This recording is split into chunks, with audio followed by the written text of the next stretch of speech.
Hi, welcome to another episode of the Carolyn Glick Middle East News Hour. I'm joined this week by my very good friend and the guy who started this podcast, Gadi Taub. Gadi is a historian at Hebrew University, and for the first, I think, 30 episodes of this show, more or less, we did them together. Right, we did it together. It was the Carolyn Glick Middle East News Hour with Gadi Taub, and now Gadi Taub is joining. Now it's with or without.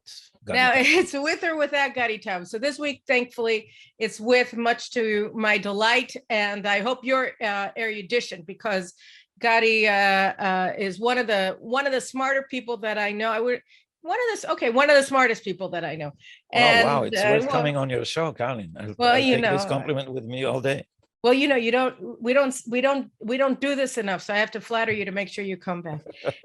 Anyway, today we have some optimistic things to say. Yesterday was Mitzad Galim, the flag parade in Jerusalem, and it was flooded with people. I don't know how much the left-wing media said, but probably times 4, whatever they said. They said 8,000, I think.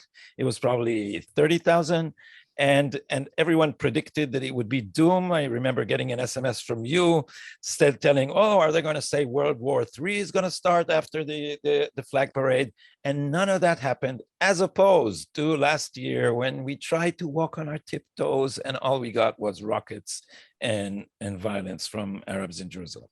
We got pogroms. I mean, they had started a few weeks before Jerusalem Day, and then Hamas fired missiles on Jerusalem while people were dancing at the Kotel with the flag. So it was a split screen that was it was eminently predictable and predicted. And in fact, it happened. And this week, what was so strange was that the warnings coming from the media and coming from the government that Hamas was going to strike if we dared to have a flag parade were so hysterical that it didn't appear. I mean, it was pretty clear. It was like they were asking Hamas to attack. I mean, they were, and on the other hand, they were begging Hamas not to attack, and they were using Egyptian mediation with Hamas to try to convince Hamas not to attack us when we allowing Israelis to march with the flag in the old city of Jerusalem. So, I mean, it was really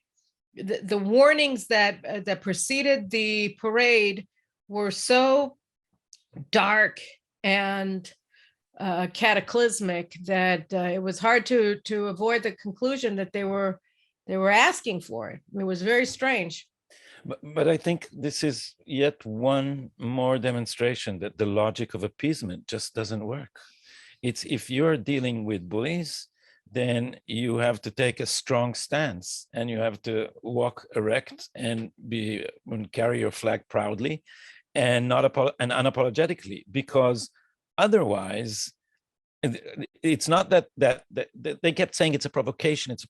No, it's not a provocation. It's a demonstration of our will, and when you demonstrate your will, others appreciate it. This is why, as our good friend Mike Duran argued about Trump's Middle East policy, when he went ahead and killed Soleimani, when Iran was being too cheeky.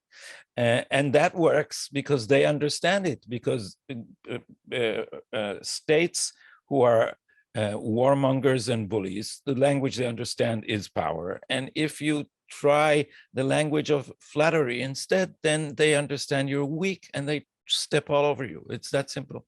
Oh, I couldn't agree more. And actually, I want to talk a little bit about where we stand right now, particularly vis-a-vis Israeli Arabs, having gotten through a successful Jerusalem Day, because one of the things that we've been experiencing of late is terrorism. It's true from Israeli Arabs. Half of the murderous terrorist attacks that we experienced in March and in April were carried out by Israeli Arab citizens. And most recently, there was a plot by Hamas members of a cell inside of Jerusalem, not in Judea and Samaria, to assassinate a member of Knesset Itamar Ben-Gvir. So that a lot of the terrorism is being carried out by Israeli Arabs. But it's not just that. We had a poll that came out 2 weeks ago that showed that 75% of Israeli Arabs don't accept Israel's right to exist as a Jewish state, meaning, as Israel. And we've seen a lot of really blatant demonstrations of disloyalty to Israel, loyalty to the Palestinians, mobilization on behalf of the Palestinians and against Israelis by Israeli Arabs over the past year, since the pogroms, of course, last year in mixed Arab-Israeli cities, where they literally rioted and killed and burned Jewish property and Jewish people, in one instance in Akko. And so we're having this situation that is unprecedented. It's really, I wrote on Twitter yesterday that what it really, if you wanted to look for a parallel, it would be the Palestinian uprising in 1987, as opposed to anything else, where they just stopped cooperating with Israel on a civilian level and from a terrorist level. But now we're seeing it inside of Israel itself. So yesterday we had a good day with flags, but it's not clear how long that's going to be able to maintain itself with under the prevailing circumstances, where you have a government that's essentially dependent on Israeli Arab parties that reject Israel's right to exist for its very existence. Yeah, and on the Muslim Brotherhood, what is being Muslim Brotherhood political party that's a member of the coalition. But even more, the talk is about civil cooperation, right?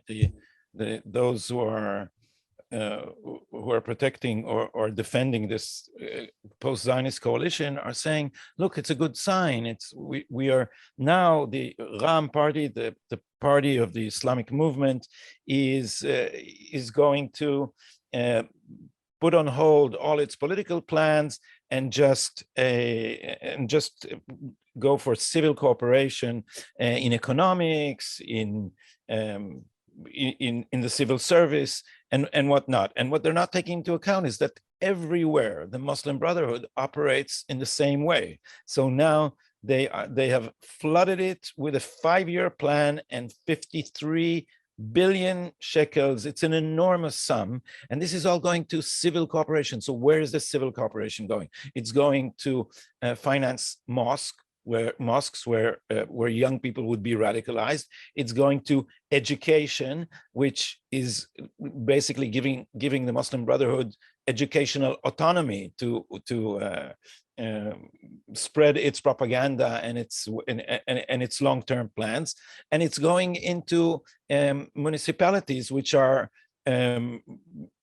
notoriously corrupt, and as we know from a recent 5-year plan, which was under the Bibi government, much smaller but intended with good intentions, not just the coalition bribes, but intending to open the economic prospects of the Arab population. And we know where that money went, because even Ayelet Shaked, who now regrettably serves as the Minister of Interior, said that based on intelligence that she got, a lot of the money that the Netanyahu government intended for economic improvement, for infrastructure improvement, and the rest of it just ended up in the hands of crime organizations, which have skyrocketed in the last 5 years in their size. I want to just add 3 examples, real life examples of what you were talking about. First is education. So Eliyahu K, a new Oleh from South Africa, was killed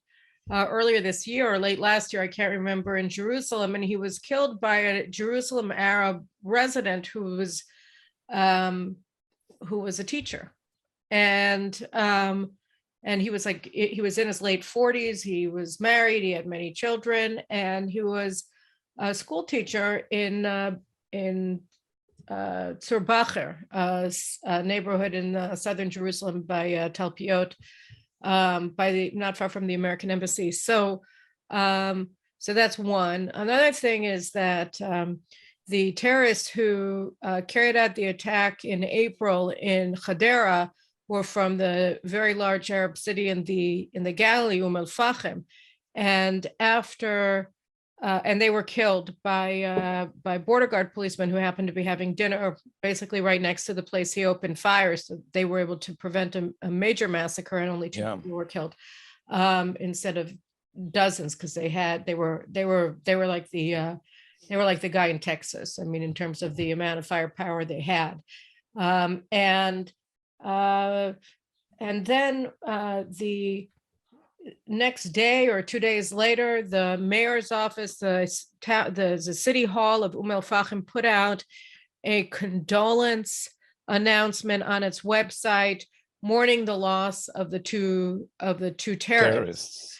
Yeah. And so that's municipalities. And then the third thing was crime. And so we see nationalists, that is Palestinian nationalist or Islamic supremacist crime being carried out in massive scale against Jews in protection rings and other things by Arab Israelis all over the country, whether it's agricultural theft or this week, I think on Sunday morning, the first news brief that I saw when I woke up was that 8 buses in Kiryat Shmona in the north had been burned in their parking lot, and that the suspicion of the police was that it was to intimidate the bus company into paying protection to one of the Arab Israeli crime gangs or punish them for not paying protection. So, we're having these kinds of things every day on all 3 different levels, on the level of education, on the level of municipalities that are disloyal to Israel, and organized crime that's also directed specifically for political violence against Jews. Where is this headed in the long run, in your opinion? I think that you got it right at the outset, and I think that you've probably made this argument as well, which is that, you said that you can't appease people into respecting you and into wanting to, and into respecting your authority, and that the only way to push back against this is to have a government in Israel that won't abide by it, that won't accept it, that make it very clear that these are the rules of the game, and if you don't follow them, you're out of the game. You cannot participate in this game. We have laws on the books that are not respected by the Supreme Court. None of these Arab parties, I think, or at least 2 of them, certainly Ram and Balad, should not be in the Knesset because they're openly rejecting Israel's right to exist. And under the basic law, which is like Israel's constitution, such as it is, without a constitution of the Knesset, parties that don't accept Israel's right to exist, that support terrorist organizations, that support acts of terrorism and war against Israel, things that both of these parties openly do. And you can make an argument that Ahmed Tibi's party as well, Tal, does the exact same thing, are not allowed to run for the Knesset. And yet, their platforms are in various degrees of clarity denying our right to self-determination by supporting what they call the right of return, which is not a right and not a return, but is a carte blanche for the descendants of any Palestinian to enter and receive citizenship in the state of Israel, not in the Palestinian territories, not under the Palestinian Authority, but in Israel proper. So this runs in direct contradiction to what is called Basic Law Knesset, the semi-constitutional law that regulates the procedures of our legislature. And therein it says that you cannot run for the Knesset if you are a racist party or if you reject the Jewish character of the state. That is, if you do not accept the idea that Israel is a Jewish democratic state. But what happens, and I'm not telling you because we Israelis know this frustratingly often, what happens is that the committee, which is supposed to register a party, the election committee, the election committee, again and again. Which is chaired by a Supreme Court justice who essentially holds total power over the decisions of the committee, right? But the committee rejects them, and then the Supreme Court overrules the committee. That's why the Supreme Court justice, his position reflects the views of the Supreme Court, and the Supreme Court president is the one who decides who's going to adjudicate every petition to the Supreme Court. So the Central Elections Committee rejects the right of these parties that don't abide by the basic law to run for Knesset. So they do so in accordance to the law, very clearly set out in the statute. And then the Arab parties petition the Supreme Court, and the Supreme Court overturns the lawful ruling of the Central Elections Committee. So that's what happens in election after election after election. And that's why these people are able to run. That's why they're able to command a monopoly support among Arab Israelis, because they also crowd everybody else out of the room.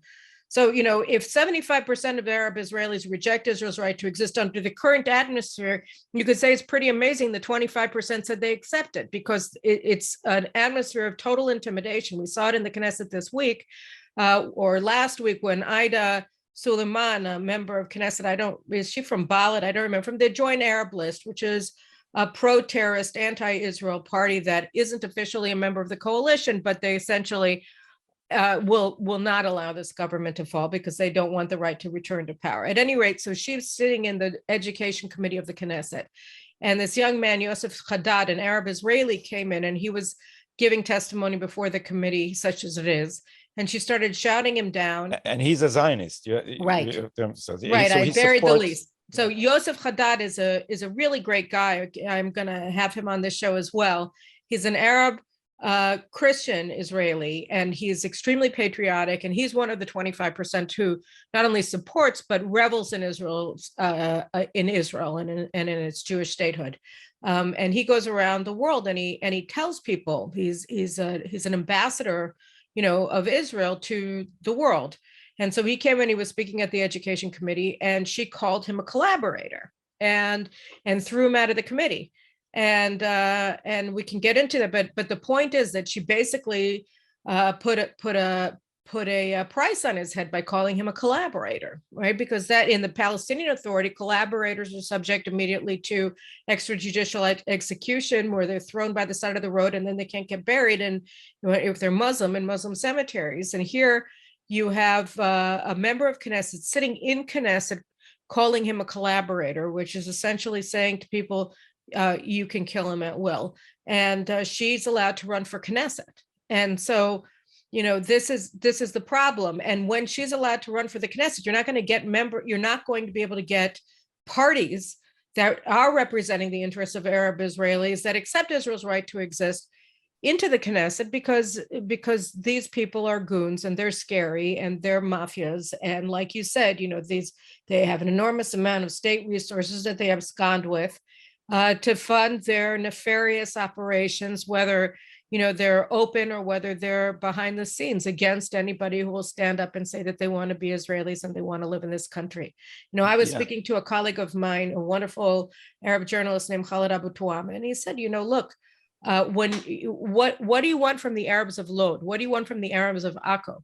That they're supposed to stand up for Israel against their neighbors, when the Israeli police last year and this year, when people riot in Jerusalem and they attack and they beat up policemen, they're arrested, and then 5 hours later they're let out of jail and they're sitting in cafes in the east in eastern Jerusalem, you know, smoking hookah pipes and drinking black coffee as if nothing happened. He said, how and a lot of these people are criminals. So how are law-abiding Arab Israeli citizens supposed to stand up for Israel when the Israeli legal system is giving every single one of them get out of jail free cards? And he has a very, very important point here. You cannot expect people to stand up against the mob if the government doesn't go to war against the mob.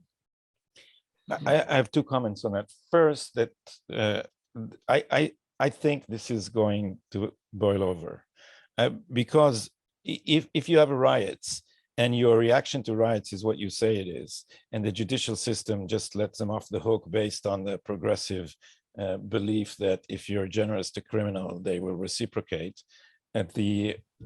you will only get an increased wave.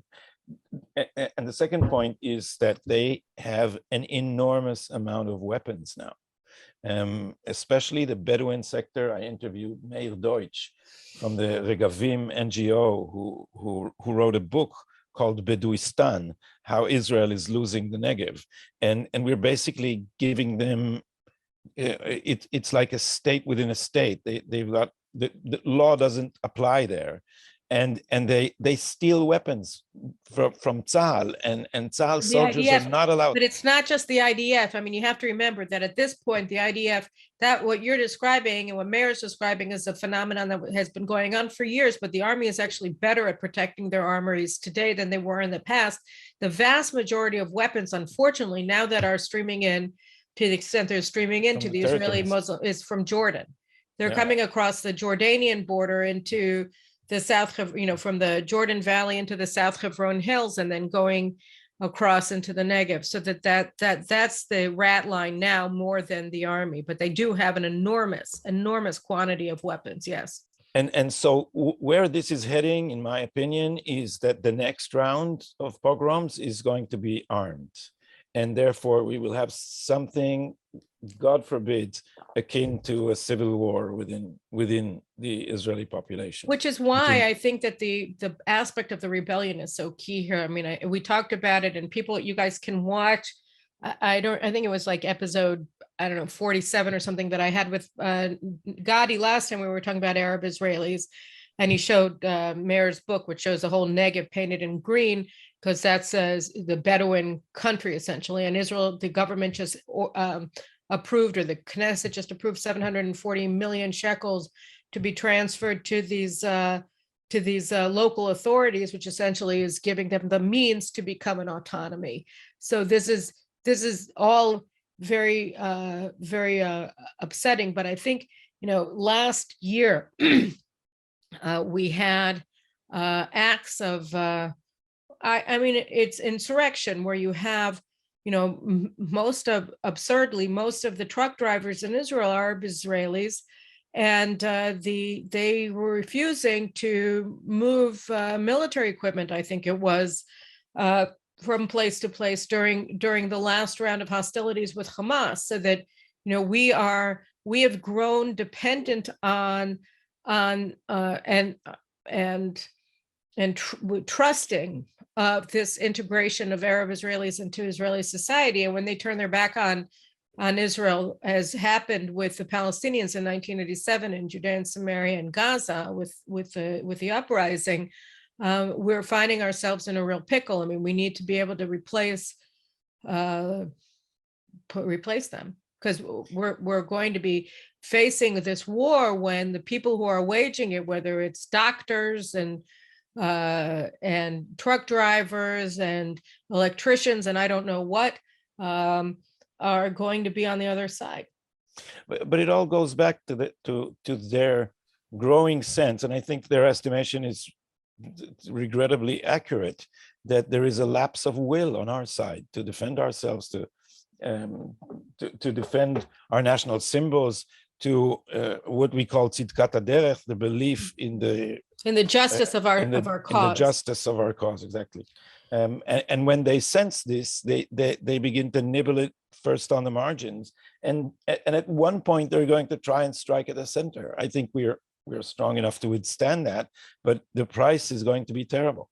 I think that every day that this government continues, when I was talking about it in an interview that I did with Alex Trayman on JNS at the Conservatism conference that we both spoke at last week with the Tikva Center, I think that the price that we're going to be paying when, it's time to pay the piper increases with each passing day that this government exists, which sort of puts into a weird contrast, right?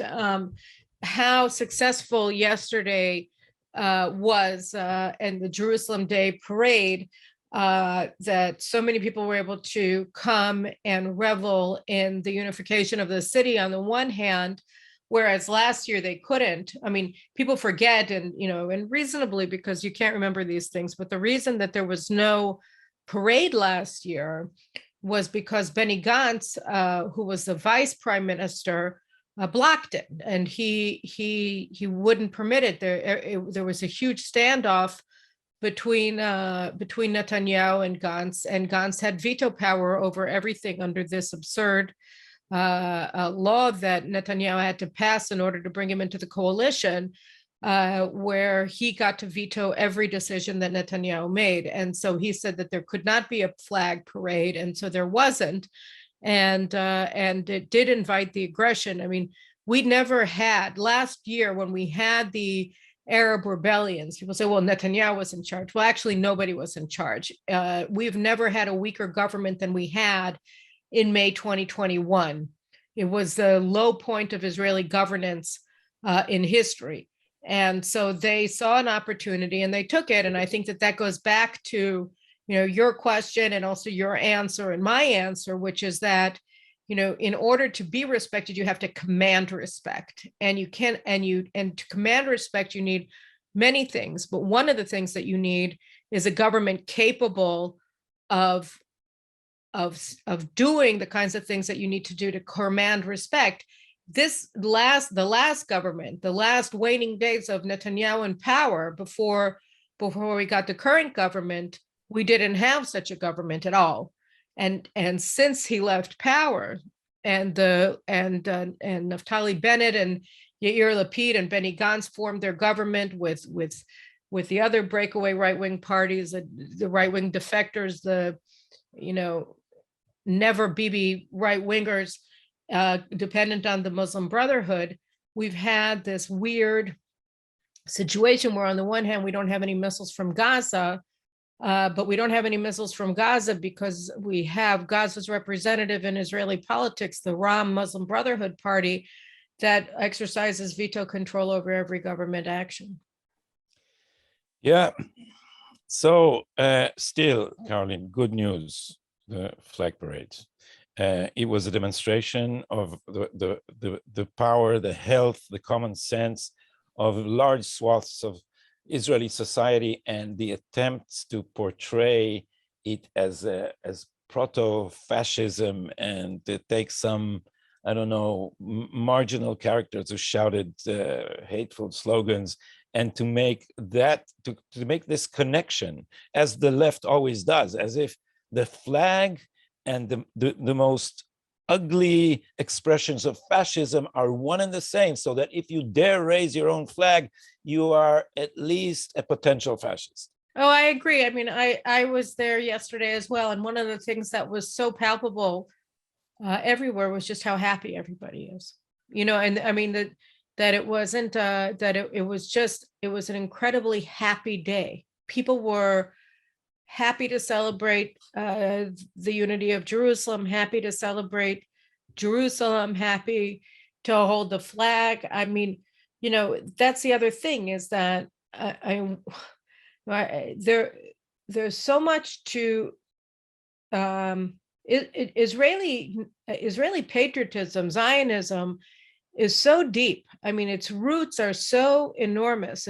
They're 4,000 years old, and they're so rich and powerful, and there's so much to celebrate. And yet, we find these trivial, the media makes everything so nothing. It's like, it's just so shallow. You can't understand the depths of people's joy at Jerusalem and the liberation of Jerusalem 55 years ago by reading anything in the newspaper, because none of it wants to tell you anything, and then you never see it. And yet, that if you just, the pure joy on people's faces yesterday when they were walking with their families was it was wonderful. And it does show, when how incredibly powerful the Israeli people are. And I really feel very similar when I look at the United States under the Biden administration, that you see these great peoples, these great nations that are just being oppressed by these governments and by these ruling classes that just hate them, you know? Yeah. This is the core of it all, in my opinion, is that if you look at the project of the new elites, what they really hate is their fellow citizens, the deplorables, the irredeemables, the clingers, whatever you want to call them, the chachachim here, the bibistim here. What they really mean when they say populism is that they hate the populace. That's the heart of it. I think you're right. I think that that's a key insight here. And, you know, that really brings us to the second conversation that I wanted to have with you. We only have like 45 minutes for this whole show, so I think we should just pivot for the last 15 minutes or so of our conversation to Netanyahu's criminal trial that's ongoing now. And so just to update, you know, people who aren't really watching this. So Netanyahu was indicted for bribery and breach of trust. And so breach of trust is sort of a catch-all nothing indictment or charge. And the real one, the thing that got him out of government was that he was charged with bribery. And the bribery was bizarre to begin with, because the statute, the definition of bribery was artificially and illegally expanded in order to charge Netanyahu. He didn't receive any material benefit from any regulatory favors, which is generally what the statute says about bribery. You're supposed to, a bribe is money, you know, it's some material benefit. What they said was that Netanyahu received good press coverage from this very minor website that nobody reads called Walla, in exchange for regulatory benefits that he gave to a telecommunications company, Bezeq, that was owned at the time by Walla's owner.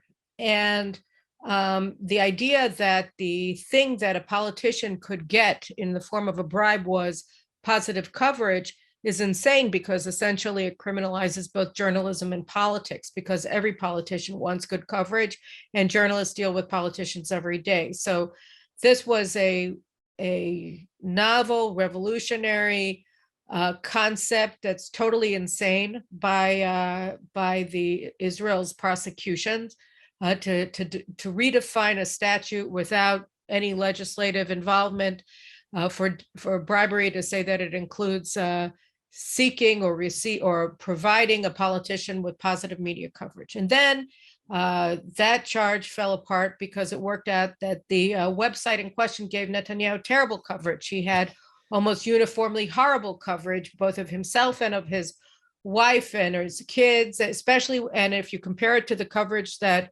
his political rivals received, there's absolutely no comparison. They received slobbering coverage from this website.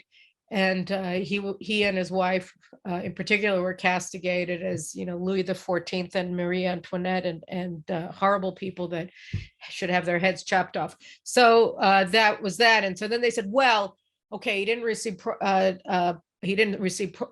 positive coverage, so let's change the statute again and say that he received unusual responsiveness. I wondered how to. That's a great translation. They answered his spokesman's phone calls when he called to complain about a lousy article about the prime minister or his family. So this brings it to a level of resolution of an initial absurdity that's so crazy that this is what this is how they based the charge that Netanyahu committed or accepted a bribe, that he received unreasonable or unusual responsiveness, which amounted to nothing. To his demands. And then at one point, the judges said, or one of them said, you know, you're talking about the forest, but we haven't seen the trees. You didn't bring the trees. Where are the incidents of unusual responsiveness to Netanyahu's demands to either take down articles from this negligible site or to publish something? And so the Attorney General came back with a list of 315 items in which it said that Netanyahu's requests influenced the coverage. And about half of them were just simply not true. And you know why? You think, are they lying? Are they just sloppy? Well, sloppy. Apparently, at least also sloppy, because what they did is they had the text messages from the editor, and what they brought is that as the 315 incidents is when the editor said he will do it, not when he did it. So a Netanyahu spokesperson would say, why do you publish this shit about Netanyahu's son? And the editor say, okay, we'll take it down, and didn't take it down. But they didn't check the site. They just checked. Wait, that's just on the one side. That's on the one side. So all of these allegations have been shown in court to be false. They've had 12. They had like 12 different witnesses. Their star witness, one after the other came up as prosecution witnesses, and they all came down having destroyed the prosecution's case and strengthened the defense. And then they got to the regulatory side. So what was the regulatory role that Netanyahu played in the telecommunications company that the owner of this website owned at the time, Bezek? And it was, and so it's all about getting internet coverage to the periphery of Israel, to the smaller towns outside of the large cosmopolitan areas of Israel. At any rate, to make a long story short, for the past 3 weeks, I think, the former head of the communications ministry that Netanyahu was briefly the minister of, Director General he was. He's not, under the minister. He was a director general under Netanyahu, who was the prime minister, and among other things, also the communications minister. So his name is Shlomo Filbert, and he's a longtime advisor to Netanyahu. He was supposed to be the guy showing that Netanyahu directed him to give all of these regulatory advantages to Bezek, the telecommunications firm. And what he showed was that Netanyahu did nothing. He had no role. And the evidence that he did was based on illegal wiretaps of Filbert carried out by the prosecution. And they got it all wrong. And so I want to go into that because, so first we've shown that Netanyahu didn't actually get a bribe that's worth anything. And it's not a bribe under the statute. It's just a made up concept for bribery for the purpose of indicting him for bribery. And even under the concept of bribery that they invented twice, first positive coverage, and then what did you call it? Unreasonable, unusual responsiveness. Unusual responsiveness. He also didn't get that. But so he didn't get a bribe. And now the question is whether he gave anything. And here too, the answer is no, but it's even worse than that, because to get the information, which has been proven to be false, the prosecution behaved and the police completely unlawfully. So you want to explain a little bit about what we've discovered about the basis of the prosecution to begin with Filbert? Yeah, maybe I should start with this morning's news, because their whole case rested on the idea that there was what they called, you'll have me translate this, Gishat Anchaya, the meeting of instruction. That Netanyahu directed him to do something, that they had a conversation and he gave him a direct order, essentially, instructions for how to behave towards regulatory issues regarding Bezek.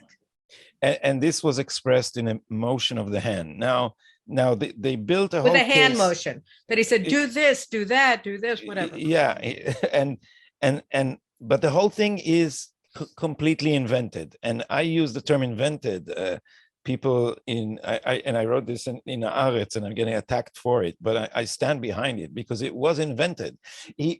First of all, there was no talk of this meeting until they broke him and made him sign a state witness agreement. Then suddenly there was this meeting. There is no external evidence of this meeting, no text messages before it, no entries in the schedules of both parties, and they fixed it on a date. And then they had the ikunim, how do you say, the locations of the... Yeah, they had located everybody by their cell phones. And saw that the meeting couldn't have taken place on the date that they said it could have taken place. So they asked to change the indictment to accommodate a new date. But the whole thing was invented. And now this morning, I don't know if you saw this, Carmen. This is happening right now this morning.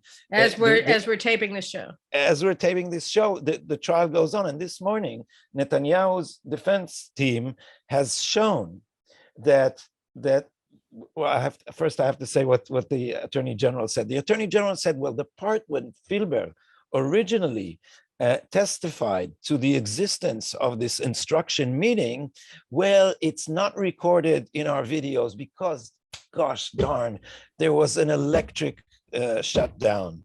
This outage, is wild. This is while they outage. were interrogating, while the police, police interrogations, everything is videotaped, right? Yeah. So here, suddenly the 10 minutes, it's just like the Nixon tapes. I mean, literally, or Page and Strzok's texts that suddenly, all of the really important ones were deleted completely, or Hillary's server, she bleached it all out, and weirdly, all of her yoga meetings were gone. But here too, because they lost this specific 10-minute segment of where the key was to everything.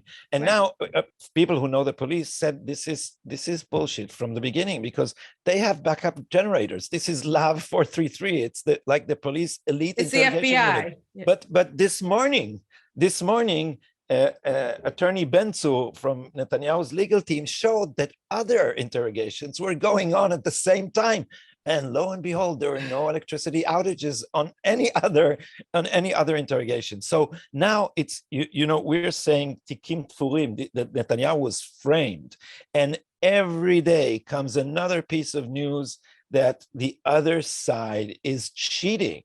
They're playing dirty. They have fought tooth and nail to hide documents which suggest that Netanyahu is not guilty. They have refused to. They have been caught repeatedly not giving the defense team some of the evidence on which, and also tampering with evidence. Yeah, and taking lines out of the tiblul. Out of the transcripts of everything. Yeah, and I'm missing too many technical terms here. And so, but this charade goes on. And if we were in the United States, by now, judges would have declared a mistrial. But first of all, in Israel, there's no such procedure. Secondly, judges in Israel, as we know from other trials going on at the minute, I won't get into the details, are afraid of the Attorney General. They have found ways of threatening the careers of judges. And judges are, we know this for certain because some judges have been saying it. Judges fear for their career if they mess with the Attorney General. And imagine what this means. It means that maybe innocent people are sitting in jails because our judges are afraid of our law enforcement. This is dreadful. This is like a police state. I agree. And all of this is coming out with Netanyahu and his trial. And he's the first among equals, right? I mean, he's the prime minister and this is what they did. And I think more and more from day to day, everything that we've been contending for the past 5 years since they started this criminal probe against him based on literally nothing,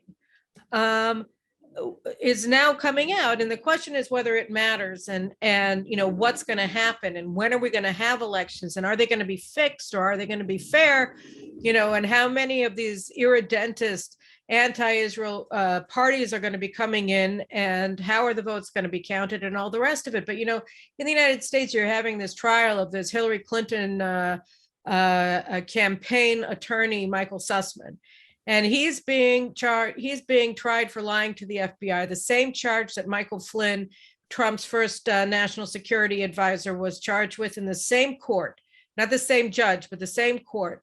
And the judge himself is tied in with the whole FBI crowd that was involved with the whole Russiagate investigation. He's married to a woman who is Lisa Page's attorney. Lisa Page is one of the FBI officers who was involved with the whole wiretapping of Trump towers and of his advisors and all the rest of it.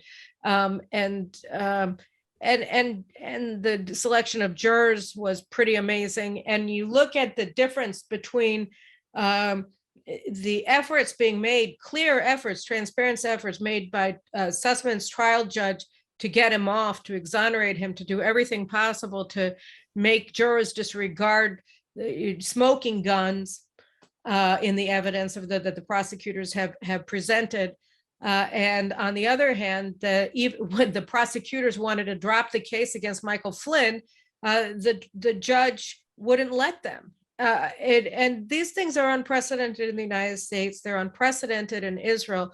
But this really goes back to the question of the irredentism of the Arabs in Israel, which is that it's not even so much about the Arabs. It's about Israel's ruling class and America's ruling class, that if they're not loyal to the institutions that they control, if they're not loyal to the state that they're ostensibly serving, but they're serving a purpose, maintaining their power or whatever, or progressive revolution, then we're in a knot, we're in a pickle, because even when justice or when the truth comes out, it doesn't mean that you're going to get an exoneration. It doesn't mean that you're going to get Netanyahu found innocent of all charges by these judges, because they were hand selected by the president of the Supreme Court to convict Netanyahu. So it's very distressing, because the truth keeps coming out over and over and over again. Every single witness that's come up, this is the prosecution is presenting its case. Every single one of them, I think Filbar is the 15th since it started. All of them have strengthened the case of the defense. All of them have obliterated the prosecution's case, each in their own way. And yet here we are, and we don't know how this is going to proceed. And you laugh and you look how absurd and how ridiculous the prosecution is, but they keep going because they don't seem to be daunted at all by the fact that their case has completely fallen apart. But we just, you know what? I think that truth does will out. I think that things are shifting. They're shifting in the United States. They're shifting in Israel. And I think that what we saw yesterday, you're right, it was incredibly encouraging, because as Itamar Ben-Gvir said on the Temple Mount, Am Yisrael Chai, where we have a great nation, and we're going to have to figure out how to get past this ruling class. But I do have faith that the truth is coming out, and truth will out. I have faith in numbers, and I think eventually since I come from these circles, I think that we on the outside don't appreciate their hysteria and don't see the sweat buds on their foreheads, because they know that they'll be able to cheat everyone about everything only for so long. Well, hopefully it won't be much longer, because we can't do with much more of this. In the United States, everybody's looking towards November, and I keep looking towards tomorrow. The sun will come out, just like Annie sang. Carolyn, we want more of that. We want more of your smile. Well, it was a great song. I always wanted to be Annie when I was a little girl. So in the meantime, I'll just say, thank you very much for joining me today, Gadi. I'm going to have you back again soon, just because it's now With the Carolyn pleasure. Glick show without Gadi Taub doesn't mean that Gadi Taub is glad to go away for long. So thanks for coming on today, and we'll see all of you next week. Remember to subscribe to all the channels. Remember to share it with everybody so we can get the good word out. And yes, the sun will come out tomorrow. Bet your bottom dollar.